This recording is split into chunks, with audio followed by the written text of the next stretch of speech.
Dobro večer svima. Drago mi što možda poručam ovu zaista uzbudljivu temu. Naime, naša tema večeras je čovjek čiji je život napisan naprijed, ili biografija napisana naprijed. Mi znamo da naši životi kreću onda kada se rodimo, odnosno nešto prije toga, nekih 9 mjeseci, ili tako, ali niko ne zna svoju budućnost. Jedan život je vrlo precizno, detaljno opisan unaprijed. I to ga odvaja od svih drugih života. I to pokazuje da je on bio zaista vrlo poseban. Naravno, znate da se tu radi o ličnosti Isusa iz Nazareta. To je ta ličnost koja je intrigirala ljudska bića kroz cijelu istoriju. To je taj čovjek za koga su njegovi savremenici rekli nikada čovjek nije tako govorio kao ovaj čovjek. Nešto je bilo posebno u vezi njega. I to rođenje je rođenje koje i danas milioni na ovaj ili na onaj način obilježavaju. Kao što je to jedan autor zapisao, 19 vijekova je došlo i prošlo. A on je danas još uvijek centralna ličnost ljudske rase. Sve armije koje su ikada marširale i sve mornarice koje su ikada plovile, svi parlamenti koji su ikada zasjedali i svi carevi koji su ikada vladali nisu tako utjecali na život čovjeka na ovoj zemlji koliko taj jedan život. Ja mislim da ovo nije citat koji je na bilo koji način nerealan, nego nam zaista govori ono što su činjenice. Najutjecajniji život u istoriji čovječanstva. Isus je čak rekao, jer siđoh s neba. Nisam jedan koji je u potpunosti jednak vama. Različit sam. Potičem od nekud sa drugog dijela svemira. Velike ličnosti su obično se probijale u istoriji sa silom. Napoleon je rekao, ja sam se borio sa silom, ali na kraju svog života je primijetio kada je bio na Svetoj Jeleni, da i nije puno toga postigao sa silom. Kada je bio tamo zatvorenik. Ali je isto tako na Svetoj Jeleni rekao, ali Isus je svoje carstvo gradio na ljubavi. I zato su danas milioni spremni da žive i da umru za njega. On je prepoznao jednu veliku razliku između sebe i Isusa Krista. Onaj koji je osvojio milione ljudskih srca, ali ne silom, nego ljubavi. Da li je Isus bio Mesija? Da li je on taj koji je došao da spasi ovaj svijet? Kakve dokaze možemo da pružimo u prilog toga? Isus je rekao, dok je bio na ovoj zemlji, pregledajte pisma, ona svjedoče za mene. Time želim reći, nemojte mi samo slijepo vjerovati. Ako sam se ja pojavio nijotkuda, onda ja vjerovatno nisam onaj u koga treba da vjerujem. On je rekao, ja sam se pojavio onako kako je bilo prorečeno i ako vi budete pregledali pisma u Isusovo vrijeme, još nije postojao Novi Zavjet, to je bio Stari Zavjet, on je rekao, ako budete pažljivo proučili Stari Zavjet, vi ćete vidjeti da sam ja tamo vrlo konkretno najavio. I to je ono što mi večeras upravo želimo da uradimo. Mi želimo da pregledamo starozavjetne spise koji su pisani u periodu od 1500 godina prije Krista do 400 godina prije Krista. Nisu mogli biti izranžirani i namješteni prema Hristovom životu, jer najmlađi spis Starog Zavjeta, da ga tako nazovemo, je bio 400 godina napisan prije Krista. Dakle, ovo je autoritativno i onda kada mi proučavamo te spise, možemo da vidimo da li se one uklapaju u ono što mi imamo kao informacije o životu Isusa Hrista. Dakle, to je bio Stari Zavet i prvo proročanstvo počinje već kada je ljudski rod se odvojio od Boga u Edenskom vrtu, kada je bio istiran iz tog vrta, Bog je dao nadu kroz sljedeće riječi. Ovo je prvo proročanstvo u Bibliji. Još neće neprijateljstvo između tebe i žene, i između sjemena tvojega i sjemena njezina. Ono će ti na glavu stajati, a ti ćeš ga u petu jedati. To je Bog izrekao zmiji. Zmiji koja je u stvari predstavljala Sodomu. I Bog kaže, ja stavljam neprijateljstvo između tebe i žene, između sjemena tvojega, potomaka tvojih, i onda je zanimljivo u jednini sjemena, potomka, jednog potomka, nada se na jednoj osobi koja će doći i koja će stati na glavu Sodomi, tom zlotvoru ljudskog roda. Tu je već najavljeno da će neko doći ko će riješiti problem zla, ali ko će, dok bude rešavao taj problem, zadobiti jedan smrtonosni ujed. Kada zmija, otvornica ujede, od toga se umire. Ovdje je najavljeno da skršit će vlast Sodome, a da bi to moglo da uradi, zadobit će smrtonosni ujed. To je već prvo proročanstvo o smrti Isusa Hrista koja će biti posredničkog karaktera za ljudski rod. Dakle, tu je već najavljeno i rođenje Mesije, ali i smrt Mesije. Isaija, nekih 700 godina prije Hrista, je također pisao njemu. Zato će vam sam Gospod dati znak, eto djevojka će zatrudnjeti i rodit će sina i nadjenit će mu ime Emanuilo, što u prevodu znači Bog s nama.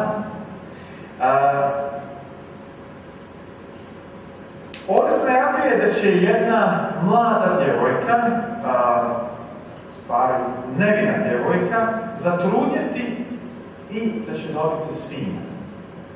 A taj sin će se zvati Bog sa nama. 700 godina prije rođenja Isusa Hrista je ovo napisano.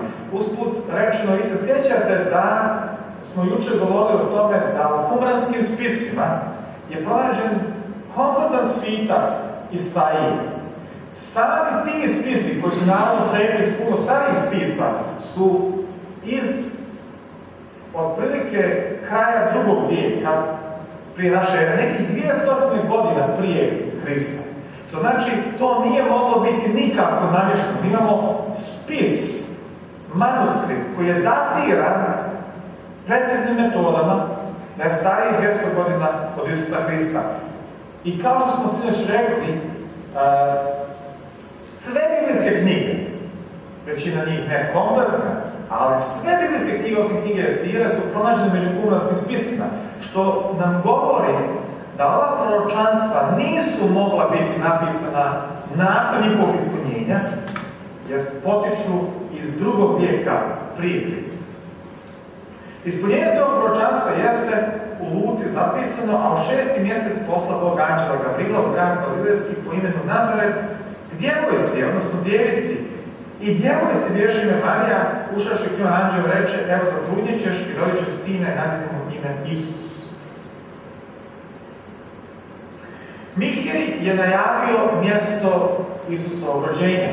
Kao što je Luka u uvodu rekao, mi ne možemo da ga izaberemo, ali Isusovo mjesto rođenja je bilo zapisano oko 700 godina prije Hrista, kada je prorok Mihej živio.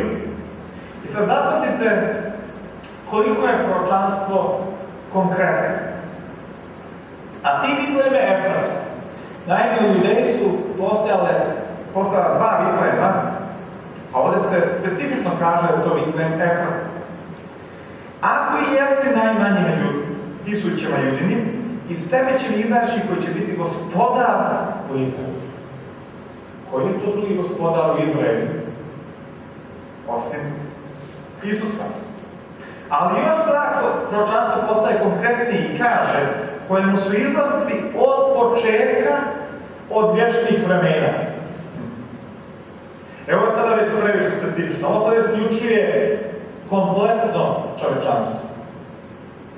Luka su tvoji, tako korijeni od vječnih vremena. Nisu. Neko drugi koji bi mogao da bude kandidat, pozakle nekoga. Proročanstvo napisano 700 godina prije dolaska Isusa Hrista. I piše da u tom malom gradu, u kojem sada svake godine se pjeva o Vitleme, maleni i tako dalje, mnoge divne božićne pjesme, 700 godina prije što se Isus pojavio, piše da će to biti grad koji ima Vitlem i da će iz njega izaći neko ko potiče iz vječnosti.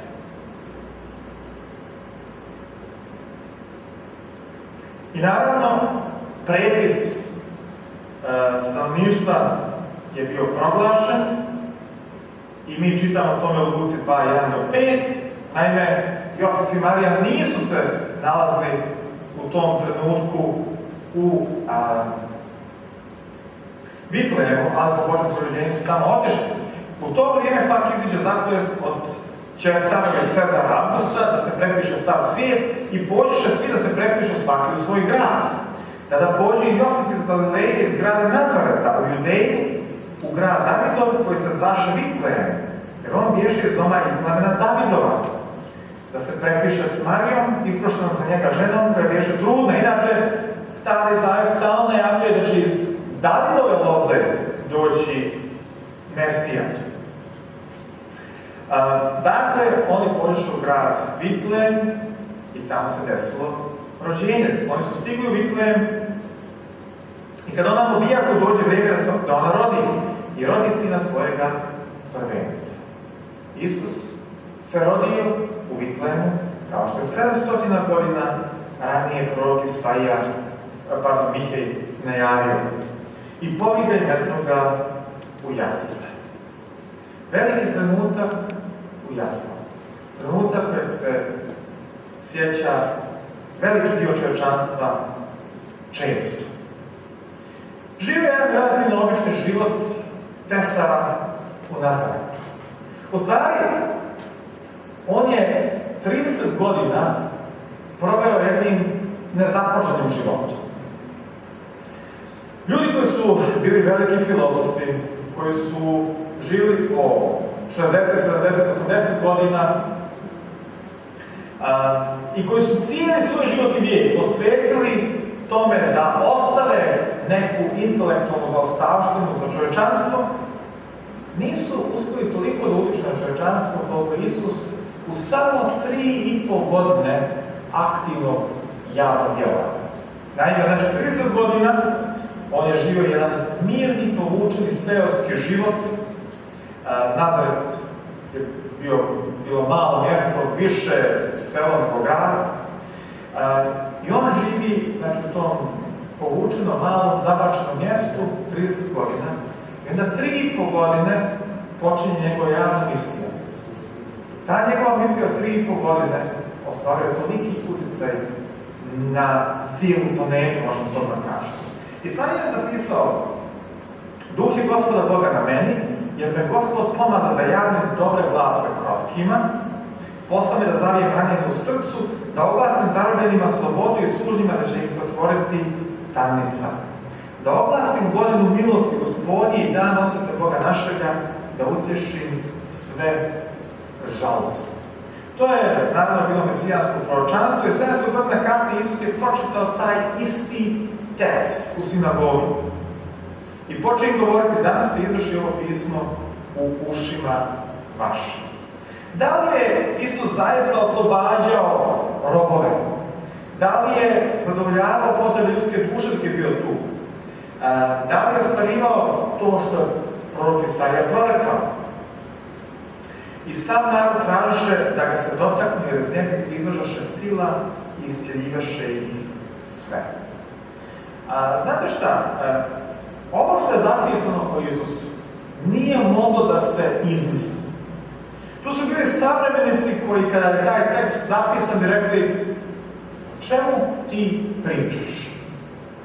Evo, mi smo tu 50 godina imamo, nismo li čuli za tog Isusa kao je nekoga liječio? Ne. Mi nemamo takve istorijske spise koji poriču najranije manuskripte evanđelja, time što bi govorili ko to se nije dešavalo. Upravo to čutanje o tome da se takvi veliki događaji nisu desili, najveći dokaz da su oni desili, jer da je to bila neka velika laž, onda bi vrlo brzo mnogi intelektualci tog vremena ustali i rekli o čemu mi pričamo. To je izmišljotina. Bilo je dovoljno da dodirne čovjeka, slijepca i da mu vrati vid. Naravno, ono što posebno fascinira jesu izveštaji da je on čak imao vlast nad onim što definitivno nijedno ljudsko biće nema, to je smrt.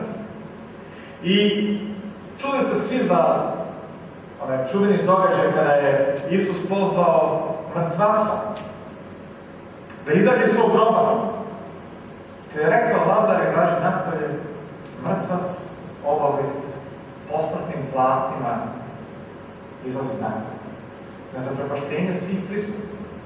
I jevrejske vođe kažu, vidiš šta je uradio. Zaslijepljene ljubomorom i strahom da narod ne krene da slijedi Isusa Hrista, kažu, trebalo bi da ubijemo tog Isusa, jer sam narod ne bi za njima, ali ne samo njega, nego bi trebalo da ubijemo i Lazara, jer on je živi dokaz Isusove sile. Trebalo bi obojicu da ih ubijemo. Koliko mi u stvari kao čovječanstvo imamo strašan moralni problem, ne toliko intelektualno. Mi intelektualno možemo da spoznamo Boga kroz ono što je stvorio, kroz ljepotu biblijske nauke, kroz mnoge stvari nam Bog govori i poziva nas. Ali obično naš problem nije intelektualni, nego je više moralni. Jer ako je Isus Hristos pravi Mesija, to zahtjeva da se moj karakter transformiše, da ja postanem plemenit, čist čovjek. Često ljudi ne teže ka tome. I to je osnovni problem vezan za prihvatanje Božje ponude spasenja. Imamo primjere gdje Isus oslobađa one koji su zarobljeni u zatvoru grijeha. Kao recimo žena koja je bila uhvaćena u preljubi, kada su htjeli da je kamenuju, on je odlučio da je oprosti. I onda je rekao, idi, nemoj više da griješiš.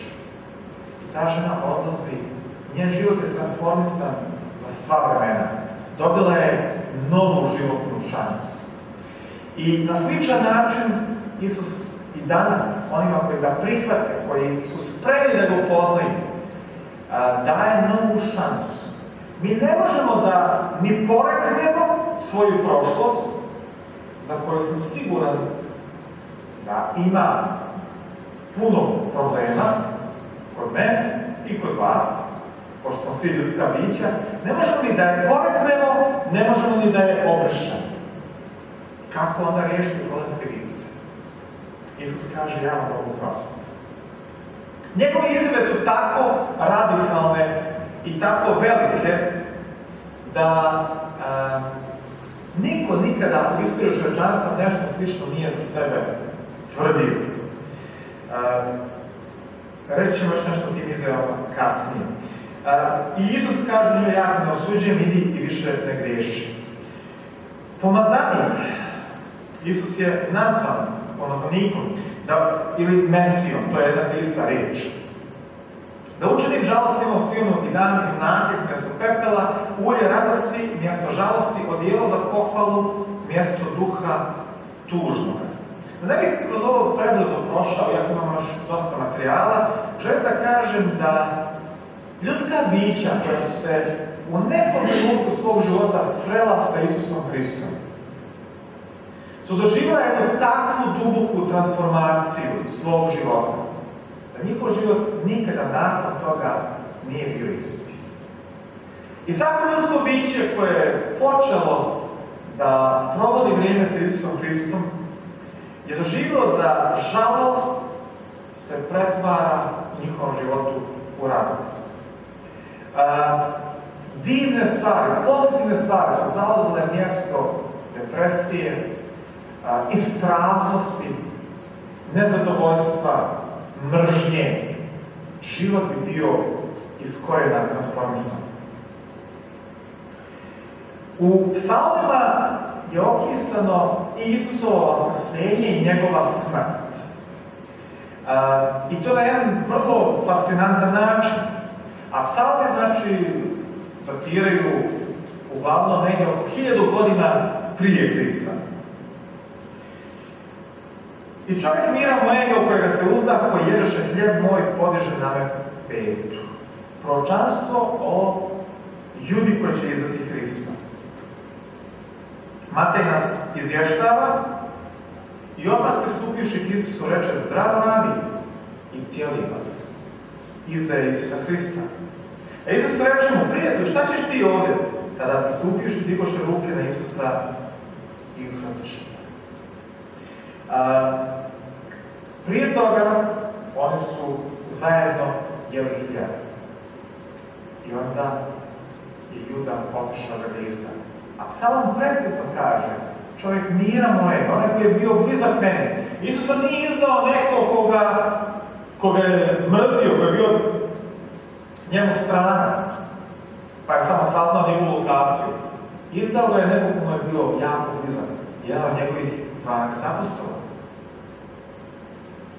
Također je naprijed prorečeno sa kojom vrstom valute i kojom sumom, precizno, će Isus biti izdan. U Zahariji proročanstvo kaže: izmeriš mi platu 30 srebrenika i uzeli 30 srebrenika, baci ih u dom Gospodnji Lončara. Koji kaže Bog da su njemu izmerili platu 30 srebrenika. A u Matiju 26, 16 i 15 piše: tada jedan od 12 po imenu Jude Iskariotski otide ka glavarima svešteničkim, a oni mu prekoše 30 srebrenika. Nakon toga Juda se, nažalost, objesio zbog tog sramnog čina koji je učinio. I baciše srebrenike u crkvi, iziđe i otide da se objesi. A glavari sveštenički, uzevši srebrenike, rekoše: ne valja ih metnuti u crkvenu kaznu, jer je uzeto za krv. I šta su radili s tim? Ono što je proročanstvo najavilo. Nego se dogovoriše da kupiš za njih Lončarevu njivu za groblje Gospoda. 30 srebrenika idu za Lončarevu njivu. Zaharija 100 godina prije toga kaže: biće 30 srebrenika i otiće za Lončarevu njivu. Psalmista je prorekao: probodoše ruke moje i noge moje. U vrijeme kada nije bilo običajno nekome da probodete noge, kada se smrt razapinjanjem nije praktikovao. U to vrijeme, tekst kaže: probodoše ruke moje i noge moje. Čuveni psalm 22. Nakon doti, naravno, upravo to se desilo, i u Jovanu 20:25 čitamo: dok ne vidim na rukama njegovim rane od klina i ne metnem prsta svojega u rane od klina, neće vjerovati, kaže, ne vjerujem tome.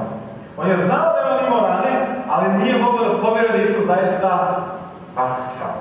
On kaže: moraju da budu neki oživci i kad ih vidim, ja ću da povjerujem. Njegove ruke i noge su zaista bile probodene, kao što piše u psalmu 22. Koja druga značajna ličnost u istoriji čovječanstva je imala probodene ruke i noge, ali to na bilo koji način povezano svojim proročanstvom? I opet, znači, vidimo, jedno za drugim proročanstvo je najavljeno i ispunjeno samo u jednoj jedinoj ličnosti. Ličnosti Isusa Hrista. Isti psalam 22:18. Dijele haljine moje među sobom i za dolamu moju bacajuš drijed. Ispunjenje, a vojnici kada zapeše Isusa uzeše njegove haljine, a dolama ne biješe širena, nego izatkana sva svrha do dna. Onda rekoše među sobom da je ne deremo, nego da bacimo kocke za nju, kome će dopasti. Proročanstvo je reklo: bit će probodene ruke i noge, bile su. Proročanstvo je reklo: da se neće poderati ova njegova dolama i da će se za nju baciti kocke i tako se i desilo. Visio je na krstu. I dok je visio, Psalam počne sa rečima Bože moj, zašto si me ostavio? Doslovno te reči čitamo zapisane u evanđeljima, da Isus govorio upravo dok je visio na krstu. Psalam 16. Jer nećeš ostati duše moje u paklu.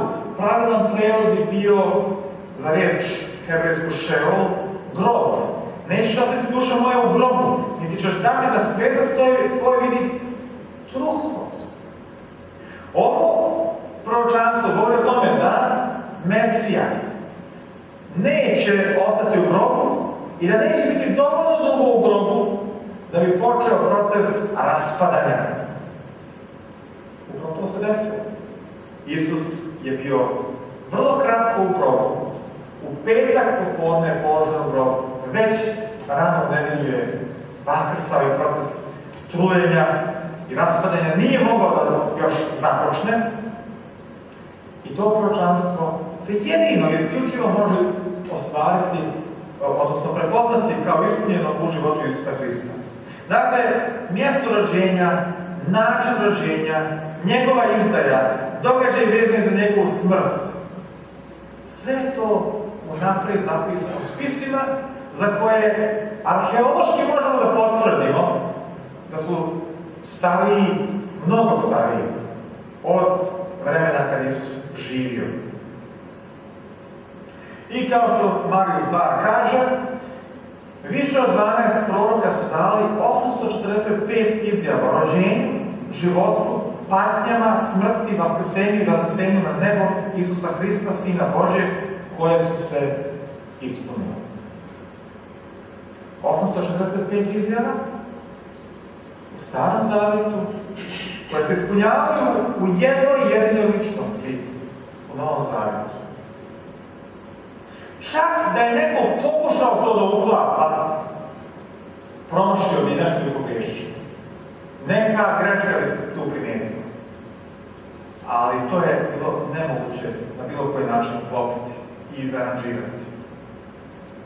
Samo ću da spomenem da postoji tipologija u Starom Zavjetu. Mnoge ličnosti Starog Zavjeta su tipološki ukazivale na Hrista i to je jedno posebno područje proučavanja, kao na primjer Avram i Isak, kada je Bog rekao Avramu da žrtvuje svog sina, ali ga da zaustavio, dopustio samo da to bude jedna slika ono što će se stvarno desiti kada on bude dao svog sina.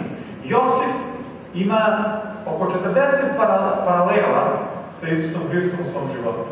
Mojsije, mnogo paralela, proučava je to, kao na primjer 40 dana posta i tako dalje. Mojsije, Jona, 3 dana je bio u trbuhu ribe i onda Isus to kaže, tako će biti sa sinom čovječim.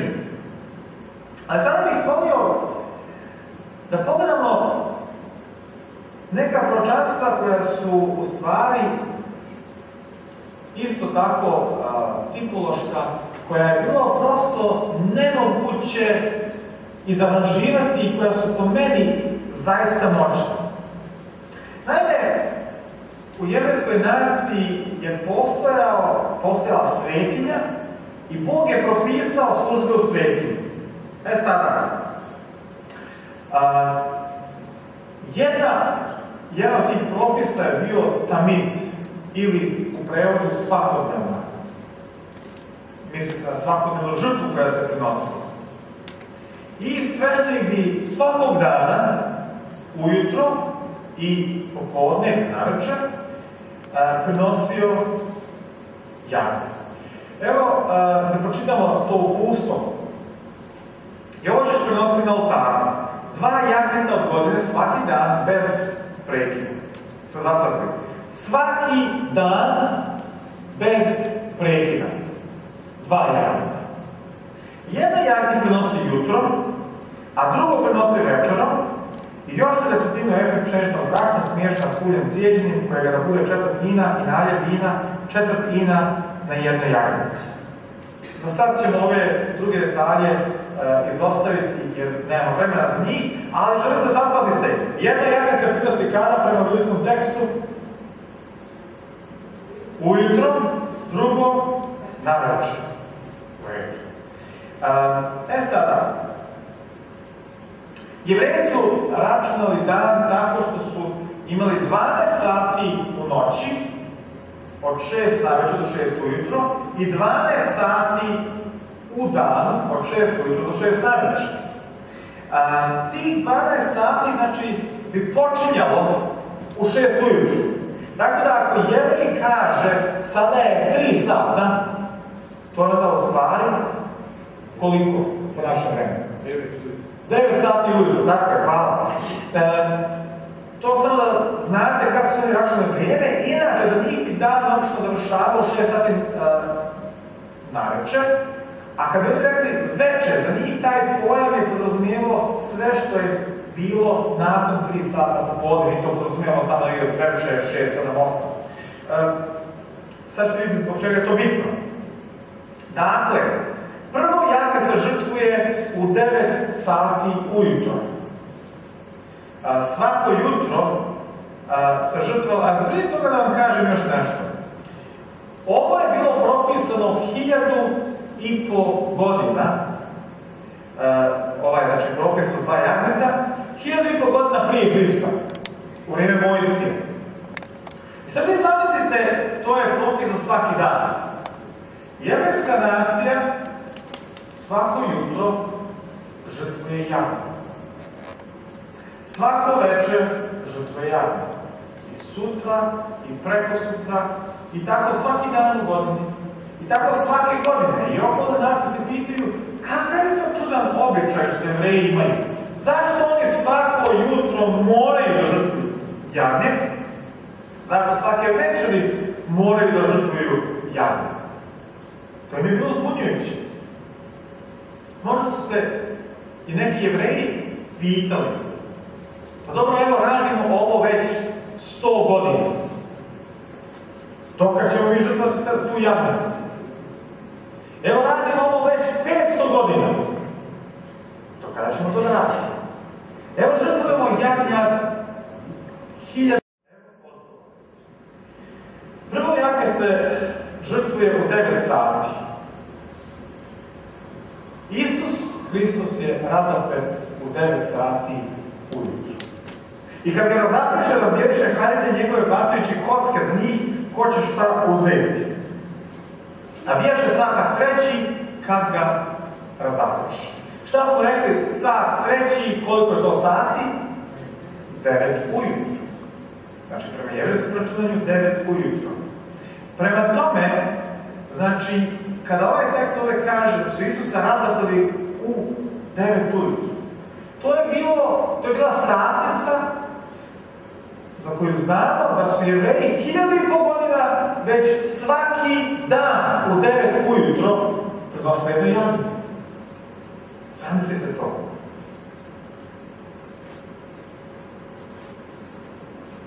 Drugo jagnje se žrtvuje u 3 popodne, kada počinje večer za njih. U 3 popodne tačno Isus je izdahnuo. Prijavili smo tekstu, da ga pročitamo. A oko 9. sata, šta smo rekli, 9. sat je po našem računanju vremena 3 popodne. A oko 9. sata povika Isus iza glasa govoreći ili, lama savahtani, to je Bože moj, zašto si me ostavio?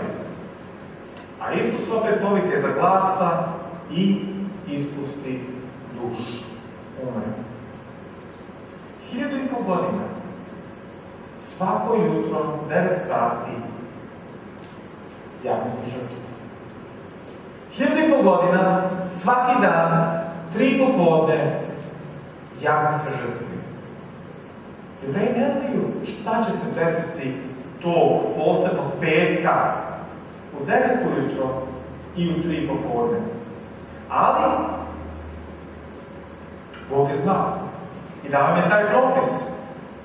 Isus na krstu, znači, je mislio 6 sati ukupno, ujutro od 9 do popodne u 3 sata. I tada je zakon. Evo jednog istorijskog dokumenta, van biblijskog, od Josipa Flavija iz njegovih jevrejskih starina, gdje mi precizno vidimo da su sveštenici prinosili drugo jagnje u 3 sata popodne. Sveštenici uopšte nisu bili spriječeni da obavljaju njihovu svetu službu iz straha za vreme ove opsade. Već su i dalje 2 puta na dan, ujutro i oko 9 sata, prinosili njihove žrtve na oltaru. Onda slijepo, ovo je sekularni izvor. Ovo nije, biblijski izvor. Ovo je istoričan. U svom čuvenom dijelu judejske starine kaže kad se prinosila druga žrtva, 3 popodne. Biblija nam precizno kaže da je Isus razapet u 3 popodne. 1500 godina unaprijed Bog simbolima prikazuje tačno kada će se to desiti. Sad imamo, za početak satnicu razapinjenja Hristovu i satnicu njegove smrti. A sad ćete vidjeti, imamo još više podataka. Naime, najviše podataka i najviše naglasak u Bibliji kod proročanstva je dat na Isusovu smrt, zato što je to bio najvažniji događaj u njegovom životu. To je bila kulminacija svega ono što je on trebao da za ljudski rod. Sad ćemo proučimo jedan drugi jevrejski praznik koji se dešavao jedan puta godišnje. I vidjet ćemo zašto je on značajan odnosu na Hrista. Naime, bila su ta 4 proljećna praznika kod Jevreja. Prvi je bio Paska, Nisana 14. I onda kasnije ova ostala 3. Za ostala 3 nema puno vremena, ali mogu vam samo spomenuti da je treći ukazivao na Isusovo vaskrsenje, a prvi na Isusovu smrt. Ali evo da pogledamo, znači Paska ili Pesak, kako to kažu Jevreji. Čitamo o tome u 2. Mojsijevoj 12. glavi. Jagnje je odabrano par dana prije nego što je bilo žrtvovano. Antitipsko ispunjenje u životu Isusa Hrista, Sinedrion je Hrista osudio na smrt nekoliko dana prije raspeća. Znači, rekao, mora da umre, moramo smisliti kako ćemo i već su odlučili da će to da se desi. Dalje, jagnje je bilo zaklano tačno 14. Aviva ili Nisan. To je bio prvi mjesec u njihovoj vjerskoj godini. U proljeće. Dakle, jagnje je bilo zaklano 14. Aviva ili Nisana. Isus je bio razapet na dan Paske 14. Aviva, odnosno Nisana. Dakle, 40 dana prvog mjeseca uveče, Paska je Gospodnja, piše u 3. Mojsijevoj 23.5. Dakle, imamo tačan datum. Imamo dan, imamo mjesec. Ispunjenje, a Isus sam povedeš od Kajafe u sudnicu, ali bješe jutro i oni ne uđeše u sudnicu da se ne bi opodanili, nego da bi mogli jesti Pasku. A bješe petak uoči Pase oko 6. sata i Pilat reče Jevrejima, evo car vaš. Evo car vaš. Dakle, ovdje 2 puta se ponavlja da je to bilo na dan Paske. Dakle, Isus umire na dan Paske. Samo jedan mali ovdje detalj da zapazimo. Vidite ovdje kaže, a bješe petak uoči Pase oko 6. sata, a Isus još nije razapet. I sad neki kritičari Biblije kažu, vidiš, tamo je u 3. satu Isus razapet, a ovdje je 3 sata kasnije i on još čak nije ni razapet. Šta je sad to? Kratko samo da to pojasnimo, znači Bibliju treba proučavati, ne samo onako usput čitati.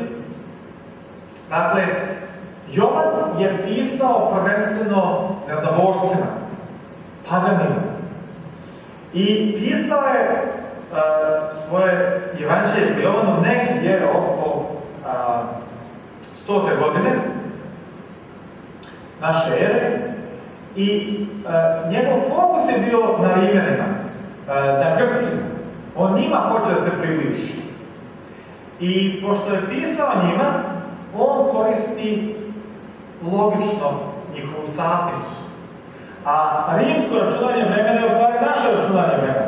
Tako da kada ovdje kaže oko 6 sata, to je bilo 6 sati ujutro.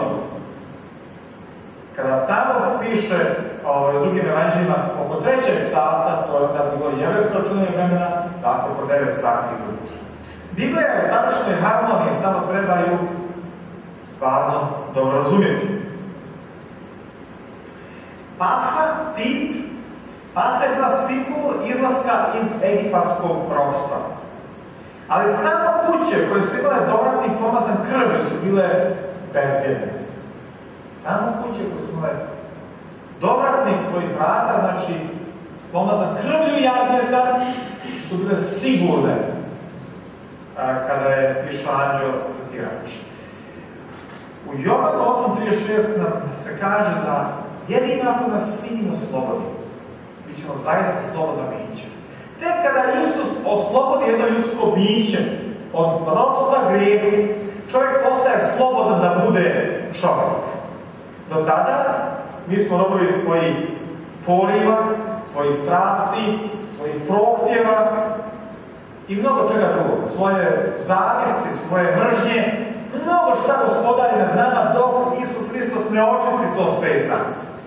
A antitip Pashe je da Isusovom smrću dobijemo slobodu od najtežeg ropstva, to je ropstvo grijehu. Jedino krvlju Isusovom smo oslobođeni kazne za grijeh. Šta se dešavalo na dan Pashe? Suština je bila, da ne prepričam sve, da je krv jagnjeta bila zaštita, da se jagnje moralo prinijeti dodatno uz ono svakodnevnu žrtvu. Što je značilo da jagnje mora biti preneseno baš 14. Nisana. Da Isus umro 23. Nisana ili 13. Nisana, on ne bi ispunio simboliku ovog proročanstva. Ali Isus je ispunio satnicu koja se ponavlja 2,5 godina, a i ovaj praznik se ponavlja 2,5 godina. On ispunjava datum i ispunjava mjesec. Fascinantno, zar ne? I evo neko je to usporedio na ovaj način, znači predvorje u hramu je bilo slika Golgote gdje Isus umro. Taj oltar bronze je u stvari u praksi Isusa bio drveni rimski krst na kojem je visio. Životinja je bila zaklana, a Isus je imao ekstre u nogama i rukama, kako je to prorečeno u psalmima. Nevinu životinju žrtvuje sveštenik, a nevini Sin Božji je u isto vrijeme i žrtva i sveštenik.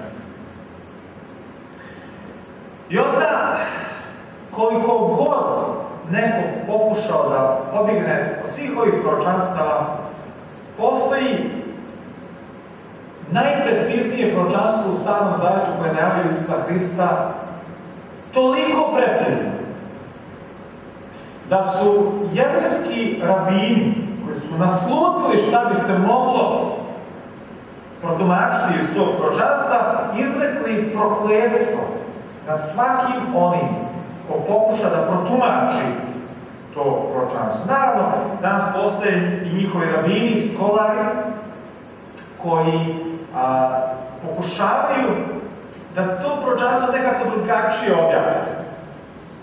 Ali vam ja mogu reći da do sada nijedno tumačenje jevrejskih rabina, a slušao sam ih nekoliko, nije ni izbliza se uklopilo ono što čitamo u tekstu. Hajde pogledamo to najpreciznije proročanstvo Starog Zavjeta o dolasku Isusa Hrista.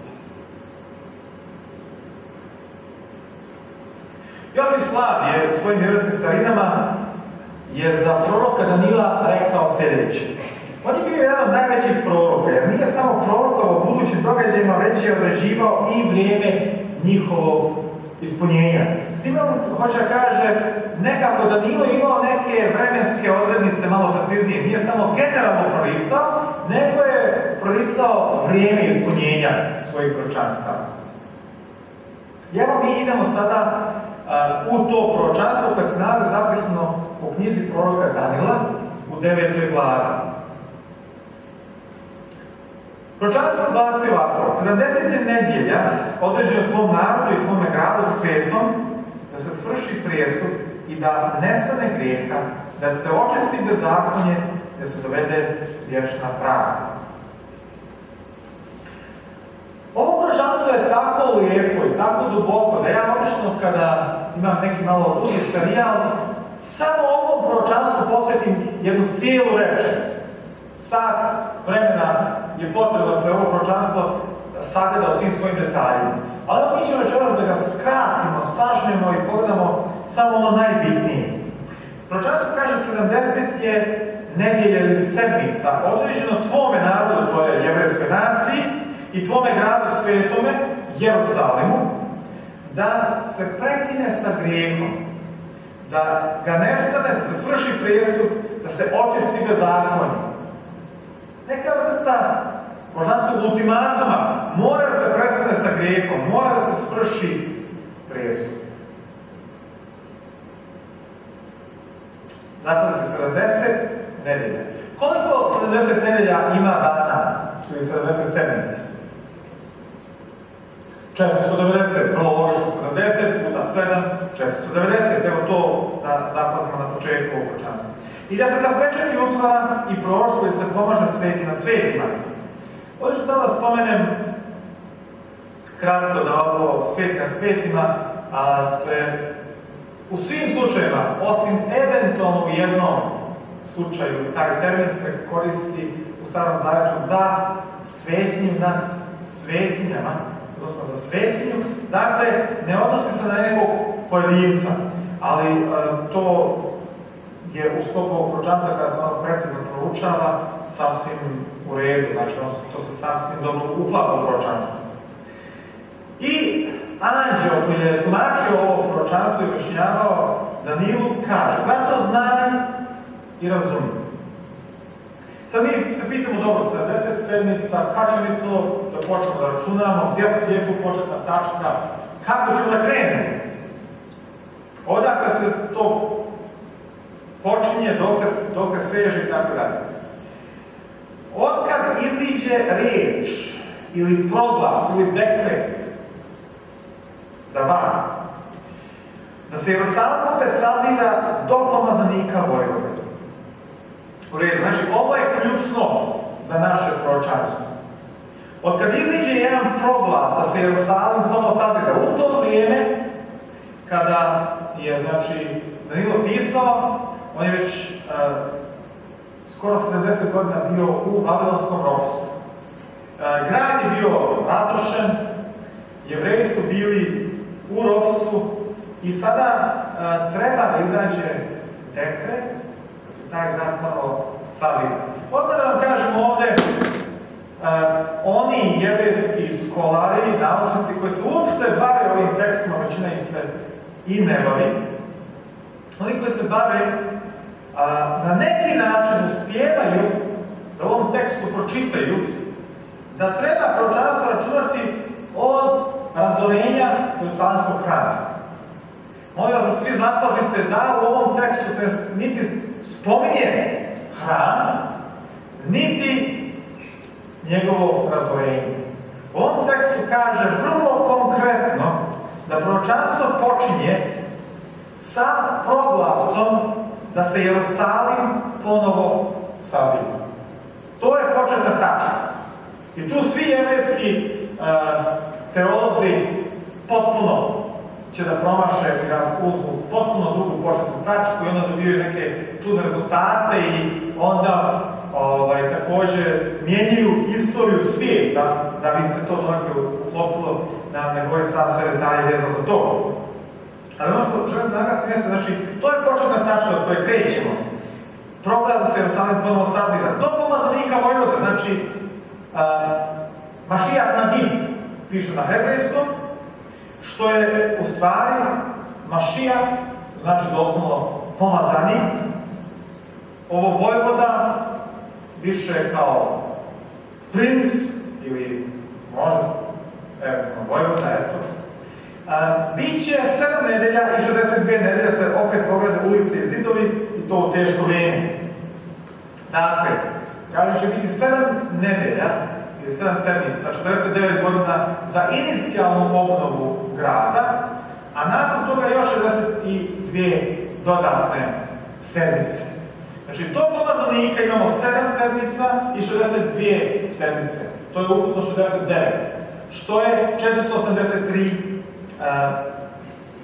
dana, a u proročanstvu uvijek računamo dan za godinu. To ćete primijetiti u svim biblijskim proročanstvima koji se s tim budete bavili, imaju biblijski principi koji na to ukazuju, a s time se u ovom konkretnom slučaju potpuno slažu čak i jevrejski skolari, jer u sklopu ovog proročanstva imamo, znači, obnavljanje Jerusalima i imamo razorenje Jerusalima, Jerusalimskog hrama, koje je bilo tek 70. godine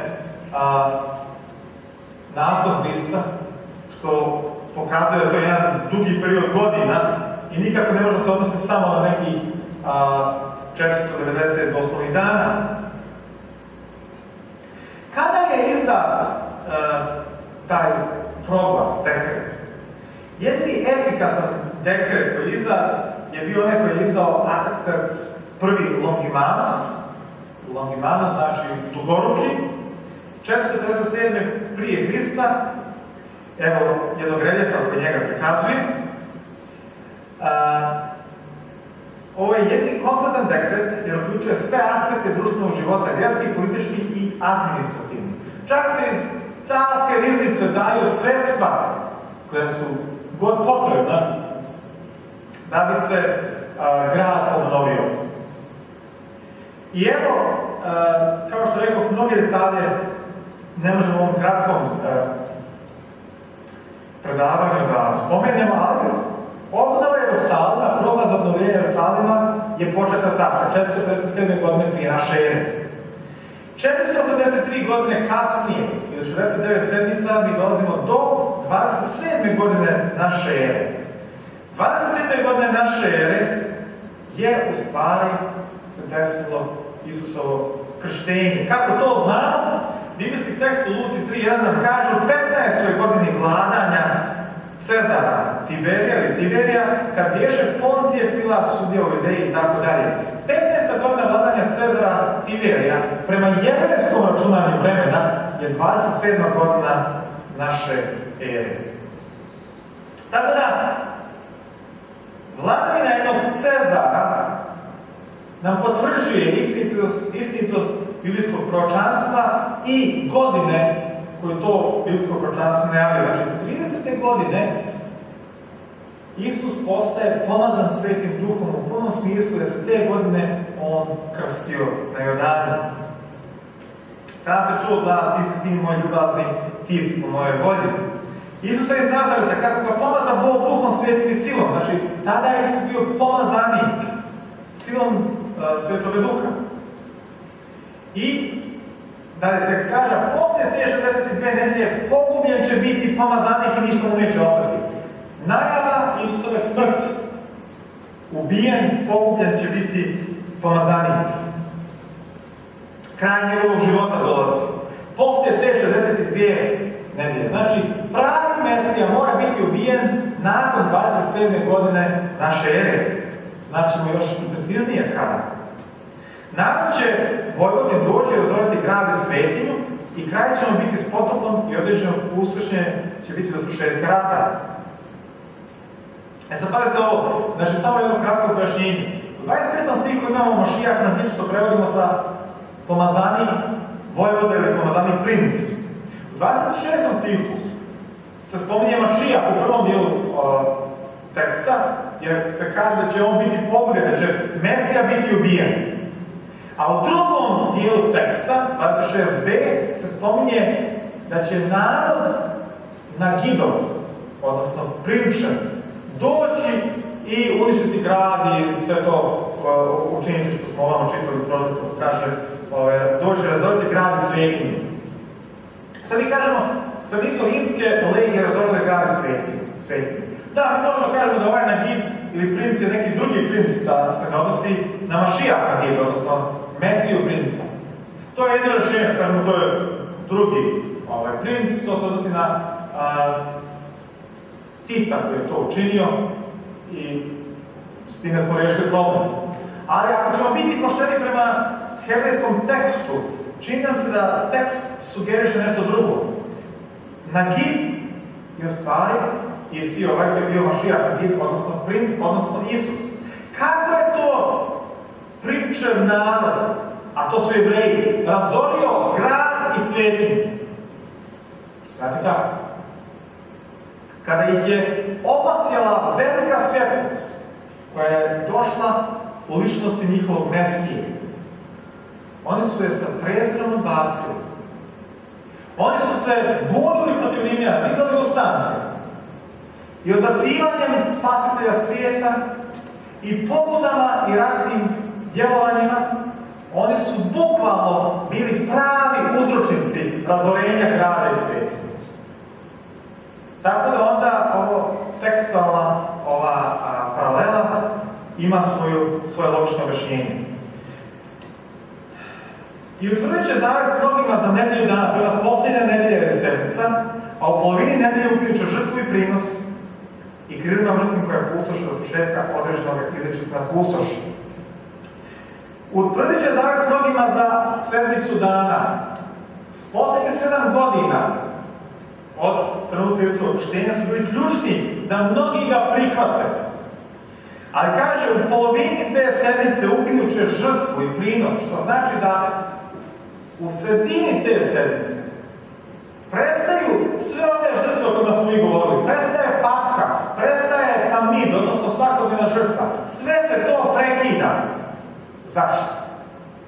Zato što nevino jagnje koji uzme na sebe grijehe svijeta je prinešeno upravo u polovini te sedmice. Kada je to bilo? Polovina sedmice je 31. godina, 3,5 godine kasnije. 31. godine naše ere. Tačno 3,5 godine kasnije, nakon svog krštenja, kroz harmoniju evanđelja, mi možemo tačno da vidimo da je prošlo od Isusovog početka javne službe i krštenja 3,5 godine do trenutka njegove smrti. A ovo proročanstvo kaže 3,5 godine nakon što on postane pomazanik, pomazan Svetim Duhom prilikom svog krštenja, 3,5 godine nakon toga on će ukinuti žrtvu i prinos, odnosno umreći. I mi dobijamo godinu Isusove smrti. Zavet crkveni razlaz se na dvoje, svrha do na dno. Dakle, crkvena zavjesa se rasparala i pokazala da više žrtveni sistem nije bio relevantan, potreban. Samo ću spomenuti ovaj detalj za vas koji znate da Jevreji koriste u svom pisanju hijastičke strukture. U ovom proročanskom dijelu 9. glave Danila mi imamo jednu hijastičku strukturu koja je vrlo očigledna i znači to podrazumijeva da početak i kraj jednog dijela teksta su paralelni. Građenje Jerusalima, razaranje Jerusalima. Gledajte, gore i dole. Dolazak pomazanika, aktivnosti pomazanika. Građenje Jerusalima, razaranje Jerusalima. To su tematske teme kako polazimo kroz ova 3 biblijska teksta. U centru cijelog teksta je smrt pomazanika. U centru cijelog obrednog sistema u Starom zavetu je smrt pomazanika. Onoga koji će svojom smrću da spasi ovaj svijet. U tekstualnom centru hijastičke strukture je ponovo smrt pomazanika.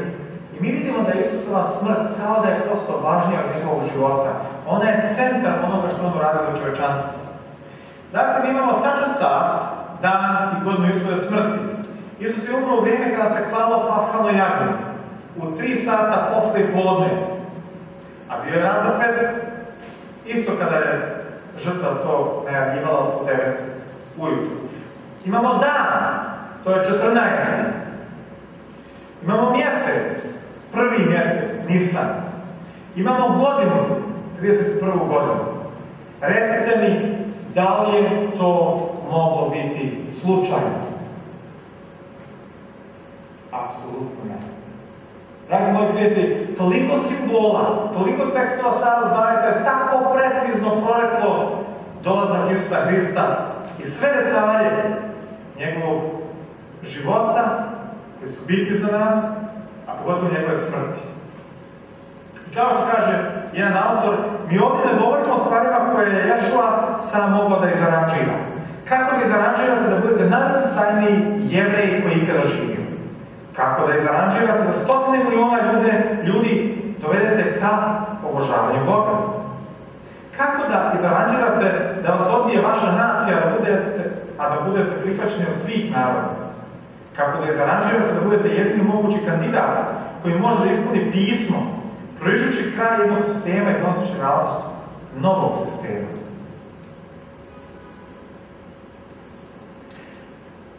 Volio bih još da vam jednu ilustraciju ispričam. Naime, postoje sibirski knez Šamil koji je, pošto je bio knez jednog plemena, povremeno mora da ratuje sa drugim plemenima. I primijetio da stalno neko izdaje njegove ratne planove. I rekao je, pronađite ko je to i on će dobiti kaznu 40 udaraca po golim leđima biča. Nikoga više neće ozbiljno shvatati u njegovom plemenu i on će izgubiti svoj autoritet. Šta da učini? 3 dana nije jeo ni pio, zatvorio se u svoj šator. Kad je iz njega izašao, pozvao je svoje pleme, pozvao je čovjeka koji je izvršavao takve kazne i rekao ovako: čuvaj se da ovog puta kaznu ne vršiš drugačije nego što je inače vršiš. Njegove stare majice su golile leđa i taj snažni čovjek je zamahnuo bičem i prvi udarac je upravo trebalo da padne kada je Šamil skinuo sa svojih leđa odjeću i bacio se preko svoje majke. Udarci su padali jedan za drugim, dok na kraju nakon 40. udarca Šamil nije ležao onesvješćen u lokvi svoje sopstvene krvi. Kada je čovječanstvo se pobunilo protiv Boga, Bog nije imao nikako drugačije rješenje, nego da sam uzme kaznu za nas. Da je Bog rekao, pa dobro, nema veze, ja ipak volim ljude, nećemo tog puta ozbiljno da uzmemo, nikoga više ne bi ozbiljno shvatao sebe. Rekao bi, kako ti to praviš iznimke? Da je dopustila kazna padne na nas, kazna bi bila smrtna i niko od nas ne bi imao šanse. Jer smo svi grešnici i u stvari nepodobni za ovaj svemir. Jedino što se moglo desiti jeste da on da svoj život za nas. I zato to njegovo davanje života je centar svih biblijskih izjava koji su u Hristu. Ono je fokus biblijskih proročanstava. Tesar iz Nazareta nije izradio nikakve građevinske planove, te ipak najveće svetske građevine izgrađene su njemu čast. On nije izradio nijednu umjetničku sliku, te ipak najveći umjetnici svijeta, Rafael, Michelangelo, Leonardo da Vinci i drugi su u centru svojih dijela često imali njega. On nije napisao jedno književno djelo, ali Dante, Milton, Tolstoj i bezbroj drugih književnika svjetskog glasa bili su nadahnuti njime u pisanju svojih najboljih djela. On nije bio pjesnik ni kompozitor, pa ipak su Haydn, Handel, Beethoven, Bach, Mendelssohn i drugi napisali najsavršeniju glazbu ili muziku potaknuti onim što su znali o njemu. Još jedna radikalna Isusova izjava za kraj. A Isus je reče, ja sam vaskrsenje i život. Koji vjeruje mene, ako i umre, živit će. I nijedan koji živi i vjeruje mene neće umrijeti vada. Vjeruješ li ovo? Mi smo svi zaraženi smrtonosnom bolešću grijeha. I kada bismo bili bolesni od nečega drugoga i kada bi nam neko rekao postoji samo jedan lijek u svijetu, a neko nam kaže, ma ne, to neće pomoći sigurno. To je jedini lijek koji nam se nudi. Da li ste ga isprobali? Ja sigurno vidim. Ako mi je neko rekao, nema drugi lijek, taj će možda pomoći, možda neće, ja bih obavezno probao. Vidite, lijek za našu grešnost ne postoji. Isus je jedini koji kaže, to mogu reći. Jedino iskustvom koje ćete steći s Isusom Hristom, to možete i da provjerite. Rekao sam još da ću vam reći nešto o njegovim radikalnim izjavama. On je rekao ovdje, ja sam vaskrsenje život, koji vjeruje u mene, ako i umre živit će. Ko je još to izjavio? Ko je riješio problem ljudske smrti? I kao što to C.S. Lewis rekao, Isus ne može biti samo dobar moralni vođa. Mnogi kažu, to je bio ovako napredan i dao neke dobre moralne izjave. Isus ne može biti ni moralni karakter, niti dobar, ako nije sve što je rekao istina. On mora biti ili lažan, ili mora biti lud, ili mora biti Gospod, kao što tvrdi za sebe da jeste. Ako je lažan, onda ga možemo mirno odbaciti. Ali malo je neobično na ovakav način izmišlja laže o sebi. Lud ne mislim da je ikako mogao biti s obzirom na sve što je izjavio, na koji način je povreo čovječanstvo. Ali kad on kaže, ja sam vaskrsenje i život, koji vjeruje mene, ako i umre, živit će. Onda je to jedna tako radikalna i snažna izjava. Ona najprirodnija reakcija jeste da kažemo, ti si moj Gospod i moj Bog, kao što je rekao Toma, i ja ti vjerujem. Moja želja da svako od nas na lični način, kroz čitanje Evanđelja, upozna ličnost Isusa Hrista. I uvjeri se da ovo što smo mi već govorili nije samo puka teorija, nego živa stvarnost koja je to za milione ljudi, koja to može biti i za vas. I to je zaista moja želja da Isusa doživite na takav način.